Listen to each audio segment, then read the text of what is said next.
mathematicians, welcome to a little corner of the internet called Marshable Math. My name is Mr. Marsh. Today we're going to be talking about my favorite subject again, which is slope, and I want to focus on some special slopes. So we're going to be talking about parallel and perpendicular lines and also vertical and horizontal lines. So by way of review, let's remember that slope is a rate of change. It tells how the vertical value is changing compared to the horizontal value. We've got the formula here, y2 minus y1 over x2 minus x1. But to simplify things today, I'm just going to be using the little shorthand version of the change in y over the change in x. Remember that a parallel line are lines that are coplanar, which means they exist on the same flat surface that never touch. Perpendicular lines are lines that are coplanar that when they join form a 90-degree angle between them. So let's dig right in. So consider this line right here. It goes through certain points that I've highlighted here. The question is, how would I find out what a line parallel to that line would be? What would be the slope of a line that would be parallel to this line? Well, recall that parallel lines, if they never touch, isn't it true that the distance between those two lines must be the same? Because if the distance, as you travel along those two lines, if the distance was getting smaller, the distance between them was getting smaller, they would eventually touch down here on this end. If you're traveling along two lines and the roads were, or the lines were spread apart, they would touch previously. We call that like converging together or diverging. Lines that converge or diverge are not parallel. So the distances between the two lines have to be exactly the same. So let me do this. Let me just come down from this point 3 units. 1, 2, 3. And then I'll put a mark there. Let me come down from this line 3 units. 1, 2, 3. Put a mark there. And then we'll draw the line between these 2 points. And we'll see what we have.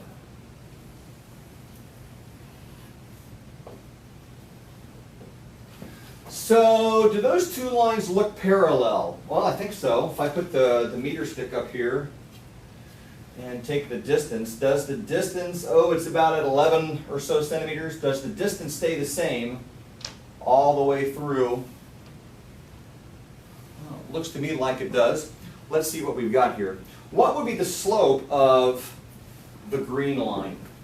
Well, the slope, remember, is the change in the y over the change in the x. So if I'm going from left to right, the change in the y, I would go up. So it's up 1, 2, 3 over the change to the right. 1, 2, 3, 4, 5. So that's the slope there of 3/5. Well, let's try the blue one now, see what we got. Up 1, 2, 3, and over 1, 2, 3, 4, 5. So it looks like the slope here is also, the change in y over the change in x is also 3/5. So what can you conclude? If you concluded that parallel lines have equal slopes, you're right.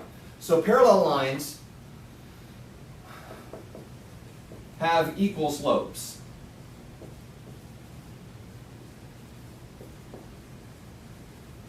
So if you're looking at 2 lines that are parallel on a graph, you simply calculate the slope of the one. Any line that is parallel to that line will have exactly the same slope. That makes sense, right? If they're parallel, they have the same steepness. If you're given an equation, let's say that, remember from previously we have y is equal to mx plus b, where the m value is the slope. What if we have a line that was something like y is equal to, I don't know, 5/7 x plus 2? If I want to find the slope of another line that's parallel to this one, all I have to come in here to do is come in here and grab that slope, and all lines that are parallel to this one will have exactly the same slope. Okay? So parallel lines have equal slopes. What now about perpendicular lines? That may be a little more challenging. We'll leave the blue one up here. Let me draw a line that's perpendicular to the blue or to the green one. So let me pick a point right here, and I've got my trusty protractor. I'm going to come off of this point right here and make a 90-degree angle. So I'm going to put the center of the protractor down on the center point. I'm going to line up the bottom edge of the protractor with the line, make sure it's inclined the same way. So the center's on the point there. The line looks to be, well, here I'm going to do 90 right there. Lift that off.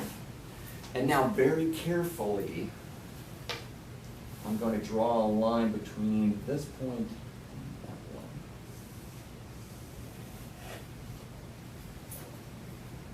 Does that look like it's a 90-degree angle? I tried my best to make it so. Here's what I want you to do. Remember that the slope of this line here, the green one, what was it? Change of y over change of x was up. 1, 2, 3. And then to the right, 1, 2, 3, 4, 5. It was 3/5.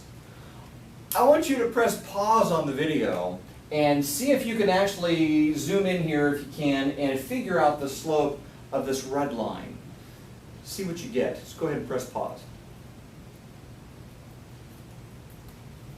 Have you got it? Let's remember how we figure out slopes of lines that are drawn. What we're looking for is we're looking for points that go through grid lines. I've already got this one right here, so I'll keep this one. Let me see where it crosses the next grid line. It looks like it crosses the next grid line maybe right there. Okay? So what's the slope then of this new one? Change in y over the change in x. Well, let's see. If I go from this point, I'm going to go up 1, 2, 3, 4, 5 units. And then I'm going to go left 1, 2, 3 units. But when I go left, I have to do a negative because a negative change of x is to the left. So that would be -3. Tell me right now how this one and that one compare. Did you get -5/3? How do those relate to each other? Think about that, because there's two different qualities here that we need to be looking at. If you figured out that one's positive and one's negative, you're halfway there, that's right. But what about the values themselves? What about the numerical value? Can you see that they're flipped? Okay, what do we call that in a fraction? It's called a reciprocal. So here's the conclusion we can make about perpendicular lines. Perpendicular lines have what we're going to call negative reciprocal slopes.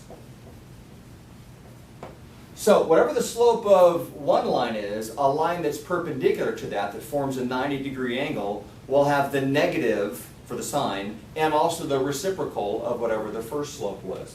So let's do this. Let's say slope 1 is equal to, I don't know, 5/4. What's the slope that's perpendicular to that one?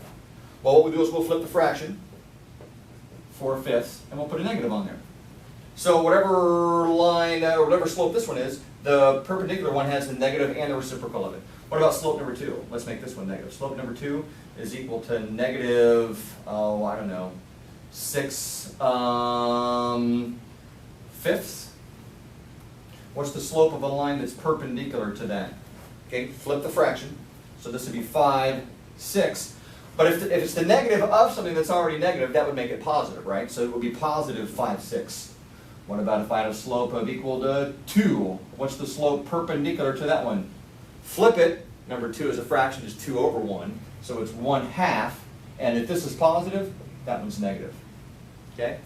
Are you following now? Make sense? Parallel lines have equal slopes. Perpendicular lines have slopes that are negative reciprocals of each other. One of the interesting properties about negative reciprocals is this. If I take them and I multiply them to each other, if I take this slope 5 over -3 and I multiply it by this slope here, 3/5, I should always get, you guessed it, -1. Okay? So if you're doing parallel line slopes, make sure that they're equal. If you're doing perpendicular line slopes, make sure that if you multiply the two slopes together, you should get -1. Okay? Now, let's talk about two other ones here that are actually very, very simple, but sometimes students, sometimes they're so simple we tend to overlook them, right? So we've got parallel and perpendicular lines out of the way. Let's talk about vertical and horizontal lines.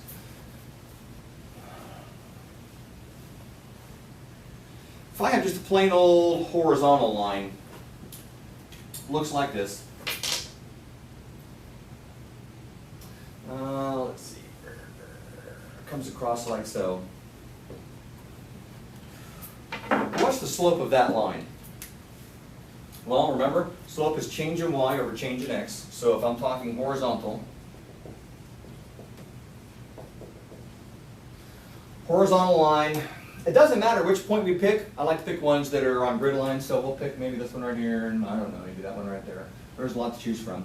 What is the change in, here I'll do it in blue, what's the change in y over the change in x for the blue line? Well, the change in the y value, this is a y of 1, 2, 3. So the first y is 3. Of course, the next one also is 3. So the change in the y over the change in x is 0 here for this one. I'm sorry, the change in y is 0. The change in x increases and goes to the right, 1, 2, 3, 4, 5 units. So the slope for this one is 0 over 5, but we know that 0 divided by 5 is just 0. Okay? So horizontal lines have what we call 0 slope.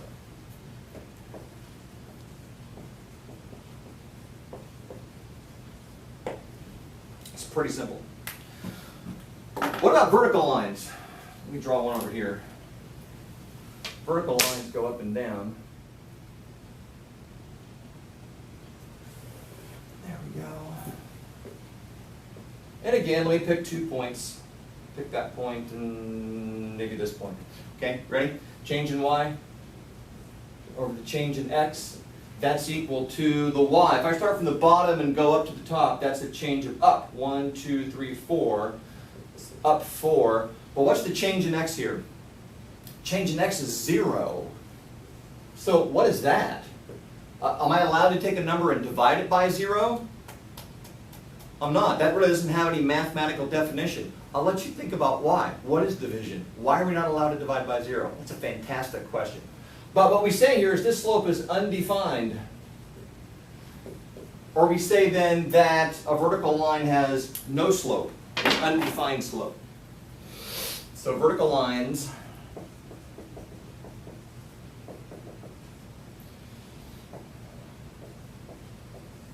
have undefined, we call that no slope.